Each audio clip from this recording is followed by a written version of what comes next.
This was a New York Yankees team that made a lot of moves at the deadline, moved around a lot of pieces to try and go all in on this year. And once again, they can't get it done. Once again, as my co-host would say, the Houston Astros were the New York Yankees' daddy. Now we're getting reports that the New York Yankees don't intend to make any moves in their front office or at their manager position. Brian Cashman, the GM, expected to be retained. Aaron Boone, the manager, expected to be retained. Aaron Judge, not expected to be retained. The Yankees are in turmoil. I think that this is the worst news if I'm a New York Yankees fan that I could expect in this offseason, because as you so often point out, the New York Yankees in the World Series, that's a long distant memory, and a lot of newer fans are starting to forget the 2009 World Series. Derek Jeter, Hideki Matsui, Alex Rodriguez. Now we're on to 2022, and the Houston Astros have made it to their fourth World Series in 6 years. So the New York Yankees need to do something new. They need to do something different. And Aaron Boone has so often crippled this team with some of his managerial decisions, some of his bullpen moves, some of his lineup card moves. I feel as though that you need to hold someone accountable. And if it's Aaron Boone, who's been there for a few years now, that makes sense. Or certainly if it's Brian Cashman, who's been there close to a couple decades now, that would make sense to me, because at the end of the day, we're talking about the New York Yankees here. They have history, they have rings, they have money, they have resources, and you're still not able to convert that into titles. You're not even able to do it at the same level that, let's say, a Los Angeles Dodgers is able to do it. The New York Yankees are getting out New York Yankee in the modern era of baseball, and I think that these two guys are part of the problem. So this is an interesting point, because I want to start off by saying there is literally no precedent for what is happening with the New York Yankees right now. You could go back to 40 years of baseball history. There is literally no precedent for a team making 10 playoff runs in 12 years and never once winning a league championship. Like, you could point to the teams that are like, who are the best teams who don't win at all, shall we say. We always point to, well, it's the 90s Braves and it's the 2010s Dodgers. Like, the Dodgers have made 10 playoff appearances, won 9 division titles.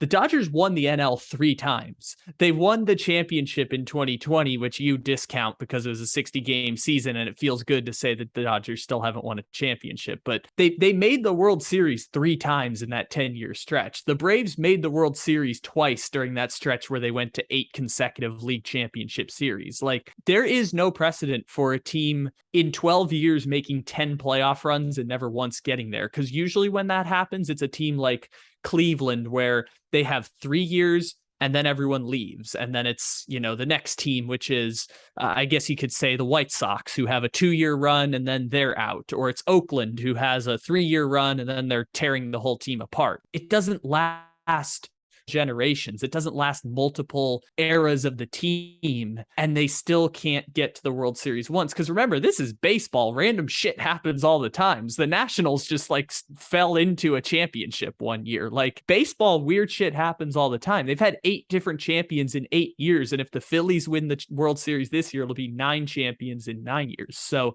to start off, there's no real precedent for what's happening to the Yankees. The second part is, keeping Cashman and Boone tells me they're going to run it back next year, because the only reason you would get rid of both of them is to tear the whole thing down. Because, we know Cashman's a Hall of Famer.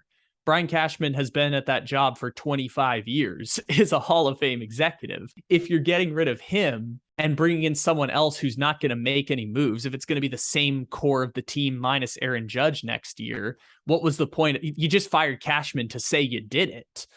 You didn't actually change anything. So any move that they would have done would have signified they're trading Stanton, they're tearing this thing to the ground and building it back up. So keeping both of them signifies they're just going to try and run it back next year and either try and re-sign Aaron Judge or replace Aaron Judge. Well, you mentioned Brian Cashman's legacy in New York. He is a Hall of Fame executive. He's been doing it since 1998. However, we are in this era of baseball where there's so many smart people walking into buildings, so many guys with master's degrees from high-level universities walking into the front offices, breaking out the spreadsheets and giving their team the ability to be consistent winners year in, year out. And they're able to do it on half the budget, on half the payroll. And that's an indictment on Cashman. And maybe it's not an outright firing that he deserves, because he does deserve the respect of what he's done for the Yankees in his multiple decades of being there. But at very least, it feels like one of those situations where they should Danny Ainge him, like tell him maybe it's time to retire. And even if he ends up as an executive somewhere else a few years down the road, Brian Cashman, I think that he's just been in that place too long. We talk about it all the time with head coaches in the NFL, right? Sometimes your voice starts to become less meaningful. Sometimes you just don't got it anymore. I think sometimes you just need to change the temperature in the room to encourage growth, to change the photosynthesis in the room, to allow things to be able to percolate into something grander. And I don't think that Cashman has that same magic anymore. And I don't think Aaron Boone ever had that magic as the Yankees manager. And I look at a team like the Philadelphia Phillies, right? Talk about the Philadelphia Phillies. They had balls this year. The decision to fire Joe Girardi mid-season and to have the interim manager come in and completely turn that team around tells you that a change at the manager position can change a lot for a team. Maybe not overnight, maybe not to the extent that we saw with the Philadelphia Phillies, but when I've seen a guy do this job consistently for as long as Aaron Boone's done his job and fail so often against some higher level managers at his same position, it tells me that something's wrong with him.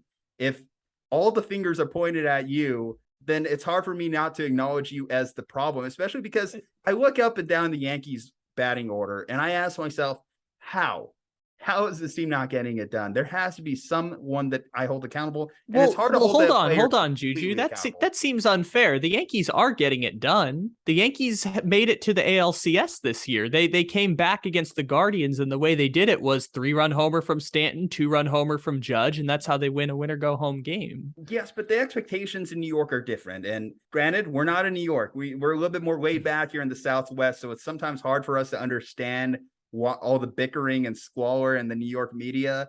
However, the Yankees have deserved that because up until the last decade, there hadn't been a New York Yankees team that has gone 10 consecutive years without making it to the World Series.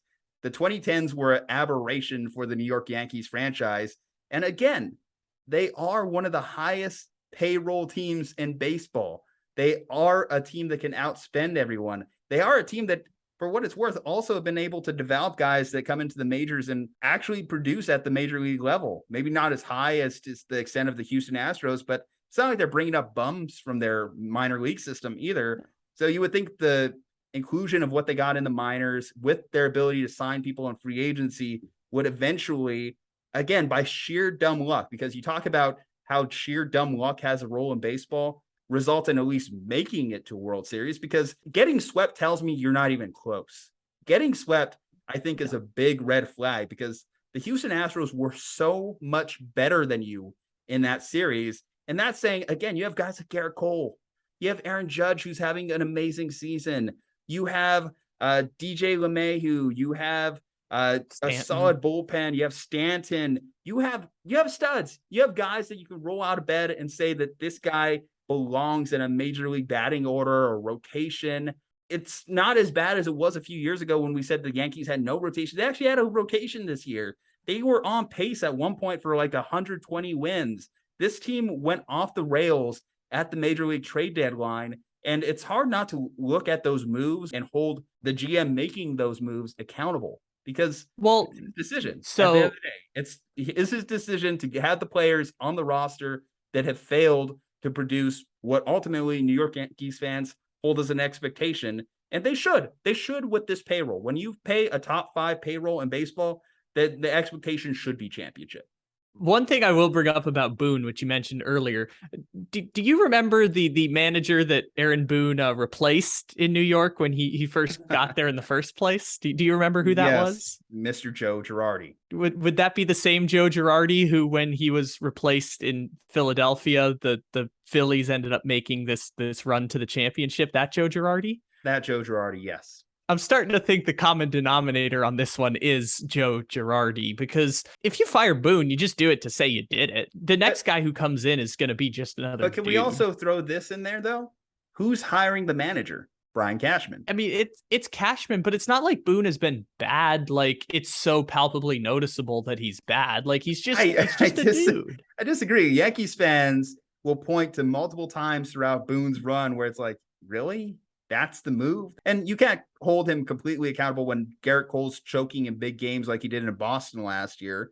He corrected it this year, but still, you can't hold him completely accountable for that. But that's our point, like when you're actively costing your team wins, which I don't know if there's a stat out there that kind of compiles what difference managers make in the game, but I would imagine that Boone at bare minimum would be more towards the middle than he is towards the top. Yeah, I think you're probably right. He's just another dude. And maybe you get this. I mean, all the baseball managers that get hired now are like 67. So like maybe they get one of those guys, but like I assume they you're don't just really bringing in manage. another dude. And they don't really manage. In fact, we were talking about like hirings and the recent weeks. Obviously, Bruce Bochy got signed with the Rangers. If you could get a Bruce Bochy type, I'm not saying hire Bruce Bochy, but if you could have found like someone like a Bruce Bochy type, maybe that might have been a better direction for the Yankees to head in. There is one who's available, and maybe he's kind of burnt out, but Don Mattingly would be a great idea for them to hire at this point, given what he's done the last 10 years as a manager and his connection to the Yankees. But again, he might be burnt out at this point from the last few years. And I do worry about the Yankees making another legacy hire. Obviously, signing Aaron Boone, given his career with the Yankees, had a little bit of that New York nostalgia vibe to it. Joe Girardi, same deal. And I feel as though if they went that route with Don Mattingly, it would have the same type of vibe to me. And I don't think Don Mattingly is a difference maker at the manager position. It's a shame that someone out there more of the Dusty Baker tier is not available. And I know Dusty I got one. I got one for you. How about they just go FU mode and go get AJ Hinch? What if they just went total FU and got AJ Hinch to go manage their team? Ooh, okay.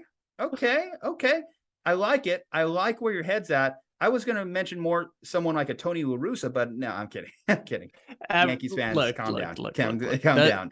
Joe Torre? Is Joe Torre still around? We could go get him. Oh boy, Joe Torre's got to be in his 80s now, right? Joe Torre was old when I was a kid, so he's got to be really old now. Like the other part that you were talking about, which I wanted to come back to other than the manager, is the Cashman part and the roster part, because the Yankees do the same thing that the Dodgers and Astros do, where they just kind of like find value in places that no one else is. Like Jose Trevino flipping Gary Sanchez for him, incredible move.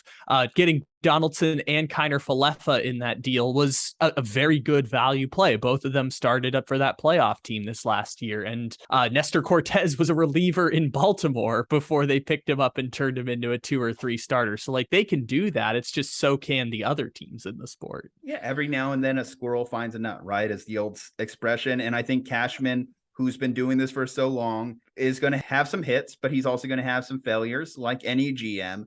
I just think that at this point in Brian Cashman's tenure, he's not the smartest guy in the room anymore. He's not the smartest GM. There's so many talented front office executives in baseball now that I don't think Brian Cashman holds the same esteem to just have the job in perpetuity, that he could just go on forever as the Yankees GM. At some point, when everything else has been changing, the players, the managers, the ownership, and you're the only common denominator like Brian Cashman is, then you need to be held accountable and held to that same standard. And unlike owners, Jed York once made the famous comment, you don't fire owners. You can fire GMs, you can fire coaches, you can fire managers, you can release players if you need to, even though you're got to be willing to pay them. Yeah. In Brian Cashman's case, I think that there's a respectful way they can do it, but I think it's time. It feels like it's time. So I guess we're operating under the assumption that anyone who takes the Yankees job will be able to make the playoffs 10 times in 12 years. If we're saying that there's a time for a move, I'm not saying they'll have the resources to do it. At bare minimum, yeah. They'll have the tools at their disposal. I'm not saying it's going to be an easy job. It's probably going to be a thankless job, but they can, in theory, do it, because look at the changing structure of the AL East. Speaking of smart GMs, Chaim Bloom, what they've been able to do in Boston, they had a bit of a regression year this year, but I think Boston's going to be back. We're going to see them competing eventually in the future again, too. They got some talented prospects in there. The Blue Jays decided that they're going to start getting into the spending mix and are willing to make moves to make their roster better. Didn't work out quite how they wanted to this year, but expect them to kind of be around. I think that they'll be in that mix. The Orioles had a little bit of a renaissance year. We weren't expecting them to kind of come on strong, but they were knocking on that wild card door. We don't know what that will turn into. Will be a year next year that they'll be able to come back. And Then of course the Rays, and the Rays have just been just analytically top tier. You go back to the They still 2007 have a World great Series. pitching staff. I know Tampa can't hit for shit, but eventually Wander Franco is going to turn And into a that's just going to be the superstar. drawbacks of ultimately them being in Tampa, right? That's just ultimately just going to be something that organization has to battle through. You're the Yankees. Worst case, you still have the fallback of the coffers of the Steinbrenners. So you still will always have that at your disposal. So this brings me back to the original point, which is if you're turning the team over to someone new, I forgot the name of the Brewers general manager, but he'll be immediately interviewed for that job and any big job that comes available. If you're the guy over with the Guardians, if you are one of the lead assistants with Houston or Tampa, if you're some of the more with less guys, right? Yeah. If you're looking at the top candidates, are you giving them autonomy over the roster? Because the thing that seems clear to me is the core of this Yankees team is going to be fairly similar to the team from this year, next year. Now, maybe you look up and, hey, Edwin Diaz is closing for the Yankees, and that changes, what it looks like. But the core of the team is going to look relatively similar. It's going to be Stanton. It's going to be Donaldson, most likely. And even if it's not Aaron Judge, they're going to kind of plug and play other people into that position. So if the core of the team is going to look similar, what's the point of switching the general manager? I would say if you're turning over autonomy, you're giving that person control over the roster the way Chaim Bloom did when he went to Boston, which led to them trading Mookie Betts and led to them slashing payroll and making moves that ultimately they ended up making the ALCS 2 years later. But, they've missed the playoffs twice in 3 years since trading Mookie Betts. So are you giving the new person autonomy to make those changes? Are you giving them the power to dump Stanton's contract? Are you giving them the power to trade Anthony Rizzo? Are you giving them the power to potentially shop a Severino, or even like trading for a big name player like not necessarily Shohei Ohtani, but say you go to the Diamondbacks and look for Ketel Marte or someone like that? Are you giving that new general manager autonomy over the roster?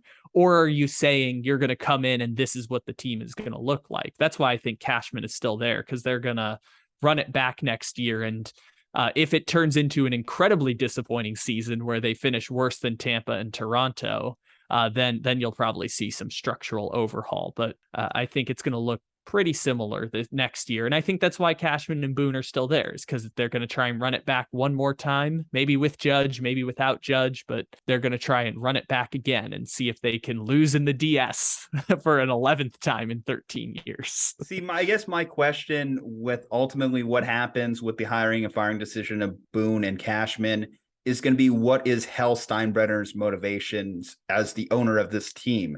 What does he want? And when you consider his family legacy, does he feel the need to build on his legacy? The fact that he doesn't have the World Series title to his name or the dynasties of his father, I think it's going to be something that eventually he'll have to kind of like contemplate in terms of like what direction does he want to send the New York Yankees into the future. And I think that if you just keep doing the same thing over and over and over again, definition of insanity, it's just kind of like pounding your head against the wall. And that's kind of like what it feels. And that wall is named the Houston Astros for the New York Yankees. But it's not just the Houston Astros. It's the Tampa Bay Rays. We can go all the way back to Longoria's game 163 homer plus 2020 against Tampa. It's Boston. They have watched as their birthright to championships has been taken by their bitter arch rivals over the last 20 years and a team that wasn't even in the American League 10 years ago. They have taken every birthright to winning that the Yankees have had. And I guess that's the point I have is with Hal Steinbrenner. If you hire new person, say it's, I think it's Means is his name with the Brewers. Say you hire that guy and that guy says we need to start from scratch and tear this thing down. Are you okay with that when you've gone 25 years with a winning record? Are you okay with that if the person comes in and you give them full control of your baseball roster? I think that might be why Cashman is still in that job, is because there's a very specific way they want the team to be built. And it involves running it back with the same core. Again, I think it's, the Yankees are one of those organizations that they don't get measured on raising banners for division titles. They get measured on their ability to win World Series. So I think that Hal Steinbrenner eventually has to say, what's going to get me a World Series championship? And I don't think the Cashman and Boone, I don't think that combination is going to be the answer to do it. But that's my thoughts. We have disagreeing thoughts, at least in the short term, at least going into this offseason. Guys, what do you think in the comments section? Do you think it's time for the New York Yankees to move in a different direction at the GM and manager position? We'd like to hear your thoughts. Leave a like on the video, subscribe to the channel, follow us on social media. From Juju and Kyle here. Stay safe, happy, and healthy, and we will see you on the next one.